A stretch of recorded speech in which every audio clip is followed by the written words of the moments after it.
এই মুহূৰ্তত মই বঙাইগাঁও ৰাজপথত উপস্থিত আছোঁ আৰু বঙাইগাঁও আৰক্ষীৰ এটা তেখেতসকলৰ যি ৰোড মাৰ্চ আছে সেয়া দেখুৱাবলৈ যত্ন কৰিছোঁ আৰু এয়া ভোটাৰ ৰাইজৰ মনোবল বৃদ্ধি কৰাৰ বাবে আৰক্ষীৰ এয়া ইনিচিয়েটিভ আমি দৃশ্য দেখুৱাইছোঁ। প্ৰথমতে ND24 দৰ্শকসকলক দেখিবলৈ পাইছে বঙাইগাঁও আৰক্ষীৰ এয়া তেখেতসকলৰ আজিৰ পদক্ষেপ আমি দৃশ্য দেখুৱাইছোঁ। আৰক্ষী অধীক্ষক জ্যেষ্ঠ আৰক্ষী অধীক্ষক বঙাইগাঁও জিলাৰ তেখেত মোৰ সৈতে আছে। আপোনাক স্বাগতম জনাইছোঁ আৰু আমি দেখিছোঁ যে দীঘলীয়া এটা আপোনালোকৰ ৰোড মাৰ্চ বুলি ক'ব লাগিব।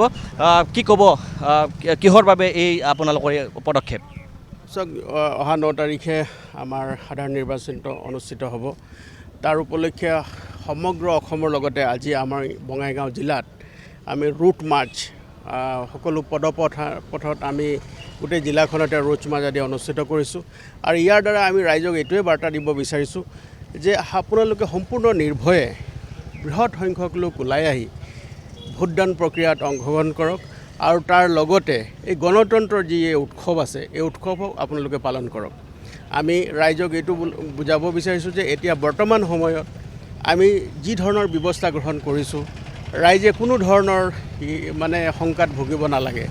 ৰাইজে ভোটদান কৰাৰ ক্ষেত্ৰত কোনেও যাতে বাধা প্ৰদান কৰিব নোৱাৰে আৰু কোনো দুষ্কৃতিকাৰী লোকে আহি যাতে কোনো ধৰণৰ দুষ্কৃতিকাৰী কোনো ঘটনা সংঘটিত কৰিব নোৱাৰে, তাৰ কাৰণে সকলো ধৰণৰ কাৰ্যৰ ব্যৱস্থা গ্ৰহণ কৰিছোঁ। আপুনি দেখিব আমাৰ আন্তঃজিলা যি সীমান্তৱৰ্তী অঞ্চল আছে সেইবিলাকতো আমি টহলদাৰী ব্যৱস্থা কৰিছোঁ। তাৰ লগতে যিবিলাক এণ্ট্ৰি আৰু এক্সিট পইণ্ট আছে অলমষ্ট আমি সেইবিলাকক চিল কৰি দিছোঁ আৰু তেওঁলোকে যিসকল লোক ইয়াত সোমাইছে বা ওলাইছে তেওঁলোকৰ ওপৰত বিশেষভাৱে নজৰ ৰখা হৈছে।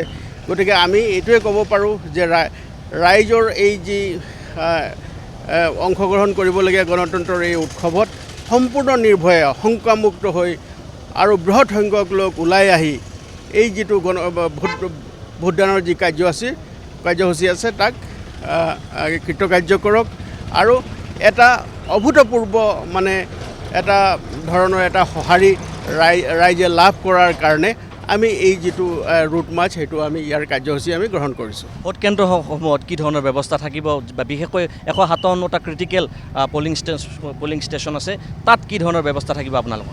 আমাৰ সকলো ধৰণৰ নিৰাপত্তাজনিত দিশ আমি ব্যৱস্থা কৰিছোঁ। এটা কথা আমি ক'ব পাৰোঁ যে আমাৰ যথেষ্ট পৰিমাণৰ নিৰাপত্তাৰক্ষী লোক আৰক্ষী বাহিনী বুলিয়ে কওক বা অৰ্ধসামৰিক বাহিনীৰ পৰা আমি নিয়োজিত কৰিছোঁ আৰু তাৰ কাৰণে আমি ভাবিছোঁ যে সম্পূৰ্ণ কোনো ধৰণৰ দুৰ্ঘটনা বা ঘটনা নোহোৱাকৈ এই নিৰ্বাচন অনুষ্ঠিত হ'ব বুলি আমি ভাবিছোঁ। আৰু যদি আপোনালোকৰ মাধ্যমত আমি এইটো ক'ব বিচাৰিছোঁ, যদি কোনো দুষ্কৃতিকাৰী সংগঠনে যদি ওলাই আহি কিবা তেওঁলোকে দুষ্কৃতিকাৰী ঘটনা কৰিবৰ কাৰণে চেষ্টা কৰে, তেওঁলোকৰ বিৰুদ্ধে কঠোৰতম আইনগত ব্যৱস্থা ল'বৰ কাৰণে আমি তৎপৰ হৈ আছোঁ। বহিৰাজ্যৰ পৰা আপোনাৰ আৰক্ষী লৈ অনা হৈছে, কিমানমান আৰক্ষী থাকিব জিলাখনত? জিলাখনত নিৰ্বাচন অনুষ্ঠিত কৰিব কৰাৰ কাৰণে যিমান সংখ্যক যি আমাৰ অৰ্ধসামৰিক বাহিনী বা পুলিচৰ লোক দৰকাৰ হয় তাতকৈ অধিক সংখ্যক লোক আমি পাইছোঁ।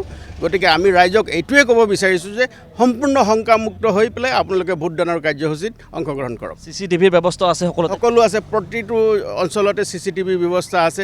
আমাৰ যিটো আন্তঃজিলাৰ যিবিলাক পইণ্ট আছে, যিবিলাক আন্তঃজিলাৰ যিবিলাক এণ্ট্ৰি এক্সিট পইণ্ট আছে সেইবিলাকতো আমি CCTV ব্যৱস্থা কৰিছোঁ। গতিকে তাৰ লগতে আমাৰ যি SST আছে, FST আছে, 24 ঘণ্টাই তেওঁলোকে জিলাখনত ঘূৰি আছে আৰু প্ৰতিটো গাড়ীতে আমাৰ কেমেৰা লগোৱা আছে। গতিকে আমি ভাবিছোঁ যে কোনো ধৰণৰ এনেকুৱা দুষ্কৃতিকাৰী লোকে যদি কিবা তেওঁলোকে কুটাঘাতমূলক কাৰ্য সম্পাদন কৰিবলৈ চেষ্টা কৰে কেতিয়াও ছাকচেছফুল নহ'ব আৰু তাৰ বিৰুদ্ধে আমি কঠোৰতম আইনগত ব্যৱস্থা লওঁ। আৰু সাধাৰণ ৰাইজক আমি এইটো আশ্বস্ত কৰিব বিচাৰিছোঁ যে আপোনালোকে সম্পূৰ্ণ শংকামুক্ত হৈ নিৰাপত্তাৰ সকলো চোৱা চিতা আমি কৰিছোঁ আৰু শংকামুক্ত হৈ আপোনালোকে এই যিটো সাধাৰণ নিৰ্বাচন আছে তাত অংশগ্ৰহণ কৰক। বৃহৎ সংখ্যক লোক আপোনালোকে ওলাই আহক, ওলাই আহি এই গণতন্ত্ৰৰ যি উৎসৱ আছে তাক পালন কৰক। এয়া আছিলে বঙাইগাঁও জিলাৰ জ্যেষ্ঠ আৰক্ষী অধীক্ষক নুমল মাহাতা। তেখেতে ইতিমধ্যে অভয়বাণী দিছে প্ৰতিগৰাকী ৰাইজক, এয়া অভয়বাণী দিছে। আমি দৃশ্য দেখুৱাব বিচাৰিছোঁ, এক দীঘলীয়া শাৰী ND24 দৰ্শকসকলক আমি ৰাজপথত এই দৃশ্য আৰক্ষীৰ দেখুৱাইছোঁ। আৰু এক প্ৰকাৰ সকলো ৰাইজ ওলাই আহিব লাগে, ভোটদান কৰিব লাগে, ভোটৰ যিটো শতাংশ আছে পূৰ্বতকৈ বৃদ্ধি কৰিব লাগে, সেই ধৰণৰ আশা কৰিছে আৰক্ষীয়ে। আৰু আমিও ND24 দৰ্শকসকলক আমিও আহ্বান জনাইছোঁ যে সকলোৱে ওলাই আহক, সকলোৱে ভোটদান কৰক। আমি দৃশ্য দেখুৱাইছোঁ, আৰক্ষীৰ যি ৰোড মাৰ্চ আছে সেই দৃশ্য আমি দেখুৱাব বিচাৰিছোঁ ND24 দৰ্শকসকলক। আৰু দীঘলীয়া শাৰী যোগে তেখেতসকলে এই ধৰণে ৰোড মাৰ্চ কৰি এক প্ৰকাৰ অভয়বাণী দিছে, প্ৰতিগৰাকী নাগৰিকক অভয়বাণী দিছে যে কোনো ধৰণৰ কুটাঘাতকাৰী ইয়াত সফল হ'ব নোৱাৰে। আৰক্ষীৰ নিষিদ্ধ নিৰাপত্তাৰ যি ব্যৱস্থা আছে সেয়া ব্যৱস্থা তেখেতসকলে কৰিছে। আৰু প্ৰতিটো স্থানত, প্ৰতিটো ভোট কেন্দ্ৰত আৰক্ষীৰ যি ব্যৱস্থাপনা আছে সেই ব্যৱস্থাপনা কিন্তু এতিয়া তেখেতসকলে গঢ়ি তুলিছে। আৰু 9 তাৰিখে প্ৰতিগৰাকী লোকক ভোটদান কৰিবলৈ এই মুহূৰ্তত জ্যেষ্ঠ আৰক্ষী অধীক্ষকগৰাকীয়ে আহ্বান জনাইছে। আৰু আমিও ND24 দৰ্শকসকলক আমি আহ্বান জনাইছোঁ যে সকলোৱে ওলাই আহি পেলাই নিজৰ নিজৰ ভোটাধিকাৰ সাব্যস্ত কৰিব লাগে 9 এপ্ৰিল তাৰিখে।